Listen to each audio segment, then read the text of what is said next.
Ni kweli unajaa Roho Mtakatifu, lakini baada ya kutoka mlango wa kanisa ni nini unachokifanya? Bwana Yesu atusaidie sana. Bwana Yesu atusaidie sana. Ni nini unachokifanya? Unatembea na Mungu. Kutembea na Mungu sio kuja hapa kanisani tu. Bwana Yesu atusaidie sana. Sio kitendo cha kuja hapa kanisani, sio kitendo cha kuhudhuria vipindi. Hizo ni ishara tu. Lakini kutembea na Mungu kunampasa mtakatifu, kunampasa yule msafi wa moyo, kujitakasa kila wakati, kutembea na Bwana popote ulipo. Ukiwa kazini kwako una Bwana, ukiwa ofisini kwako una Bwana, ukiwa nyumbani kwako una Bwana, ukiwa unapika una Bwana. Bwana Yesu atusaidie sana. Bwana Yesu asifiwe sana. Amen. Bwana Yesu asifiwe sana. Amen. Sasa miujiza haitendeki kwa sababu tunamwacha Mungu hapa kanisani.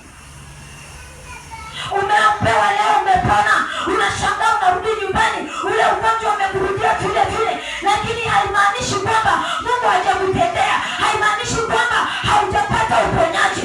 Umepokea uponyaji, lakini haukutembea na ule uponyaji. Bwana Yesu asifiwe sana. Bwana Yesu asifiwe sana.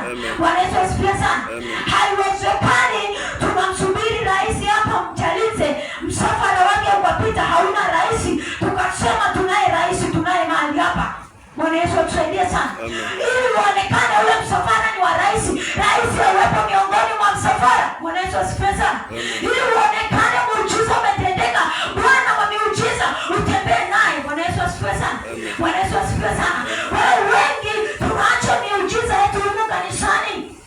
Tunaacha miujiza hapa madhabahuni. Tukishatoka hapa tumeiacha ile njia inayotupasa.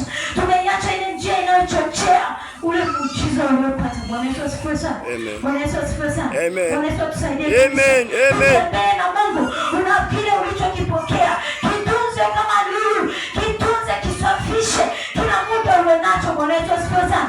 Mimi sijawahi kuona mtu aliyepata pesa alafu akazichezea, akaziweka hovyo. Sijawahi kuona. Naamini kwamba ukipata pesa, hata kama ni shilingi 100, umeihifadhi vizuri. Bwana Yesu asifiwe sana. Ili mradi isidondoke. Kwa sababu gani? Una uhitaji na kile kitu. Bwana Yesu atusaidie sana. Bwana Yesu atusaidie sana. Utaona mtu sarafu amezitenga, noti za 10,000 kazitenga. Huwezi kuta noti za 10,000 zinatembea kwenye mfuko. Bwana Yesu atusifiwe sana. Amen. Noti hauwezi kukutana nazo ziko kwenye mfuko.